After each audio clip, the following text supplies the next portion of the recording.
कमल श्रेष्ठ गोलकिपरको हातमा डाइरेक्ट भइरहेको छ। यहाँ आशिषलाई चान्स रहेको छ शटको लागि, डाइरेक्ट गएका छन् र सेभ गोलकिपरबाट सुबहादुर शाही रोक्न सफल हुने। राम्रो अपर्च्युनिटी रहेको थियो, प्रवेशको राम्रो फुटवर्क मौसमसँग जुन 1-2 खेलेका थिए र त्यसपछि आशिषको लागि यो कुड ह्याभ बीन बेटर, तर keeper was on to the point. Control राम्रो देखाएका छन्, थ्रु बल पनि रहेको छ भने यसपटक शट त अटेम्प्ट गरे प्रशान्तले, तर गोलकिपर फेरि पनि आइसकेका छन् सुबहादुर शाही।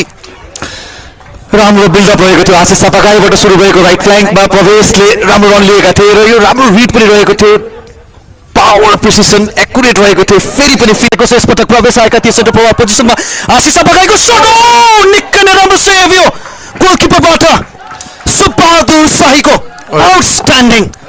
थिनेस्ट अफ द टच त्यसको लागि रहेको छ। यहाँ बिकु छन्, बिकुको क्रस रहनेछ, एकपटक फेरि पनि सुबहादुरको हातमा सर्ट स्टपिङ एबिलिटी राम्रो देखाएका छन् सुबहादुरले। रिफ्लेक्सन्स त्यो चाहिन्थ्यो पनि, दुई पटक हामीले देखिसकेका छौँ।